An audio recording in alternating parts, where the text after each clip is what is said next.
Deuteronomy chapter 5 is where we're at today.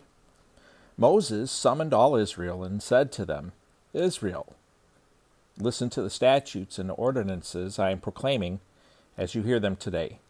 Learn and follow them carefully. The Lord our God made a covenant with us at Horeb.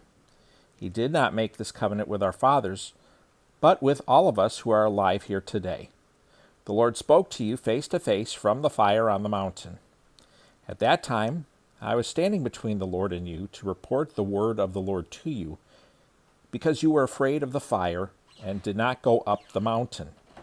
And he said, I am the Lord your God who brought you out of the land of Egypt, out of the place of slavery. Do not have other gods besides me. Do not make an idol for yourself in the shape of anything in the heavens above, or on the earth below, or in the waters under the earth. Do not bow and worship to them, and do not serve them, because I, the Lord your God, am a jealous God, punishing the children for the father's iniquity to the third and fourth generations of those who hate me, but showing faithful love to 1,000 generations of those who love me and keep my commands. Do not misuse the name of the Lord your God, because the Lord will not leave anyone unpunished who misuses his name. Be careful to remember the Sabbath day, to keep it holy as the Lord your God has commanded you. You are to labor 6 days and do all your work, but the seventh day is a Sabbath to the Lord your God. Do not do any work, you, your son or daughter, your male or female slave, your ox or donkey, any of your livestock, or the resident alien who lives within your city gates, so that your male and female slaves may rest as you do. Remember that you were a slave in the land of Egypt, and the Lord your God brought you out of there with a strong hand and an outstretched arm.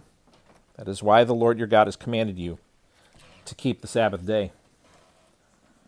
Honor your father and your mother, as the Lord your God has commanded you, so that you may live long, and so that you may prosper in the land the Lord your God is giving you. Do not murder. Do not commit adultery. Do not steal.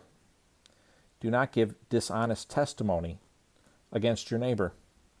Do not covet your neighbor's wife, or desire your neighbor's house, his field, his male or female slave, his ox or donkey, or anything that belongs to your neighbor. The Lord spoke these commands in a loud voice to your entire assembly from the fire, cloud, and total darkness on the mountain. He added nothing more. He wrote them on 2 stone tablets and gave them to me. All of you approached me with your tribal leaders and elders when you heard the voice from the darkness, and while the mountain was blazing with fire. You said, Look, the Lord your God has shown us his glory and greatness, and we have heard his voice from the fire. Today we have seen that God speaks with a person, yet he still lives. But now why should we die? This great fire will consume us, and we will die if we hear the voice of the Lord our God any longer. For who out of all mankind has heard the voice of the living God speaking from the fire as we have and lived? Go near and listen to everything the Lord our God says. Then you can tell us everything the Lord our God tells you. We will listen and obey. The Lord heard your words when you spoke to me. He said to me, I have heard the words that these people have spoken to you. Everything they have said is right. If only they had such a heart to fear me and keep all my commands always, so that they and their children would prosper forever. Go and tell them, return to your tents. But you stand here with me, and I will tell you every command, the statutes and ordinances. You are to teach them, so that you may follow them in the land I am giving them to possess. Be careful to do as the Lord your God has commanded you. You are not to turn aside to the right or the left. Follow the whole instruction the Lord your God has commanded you, so that you may live, prosper, and have a long life in the land you will possess. Deuteronomy chapter 5.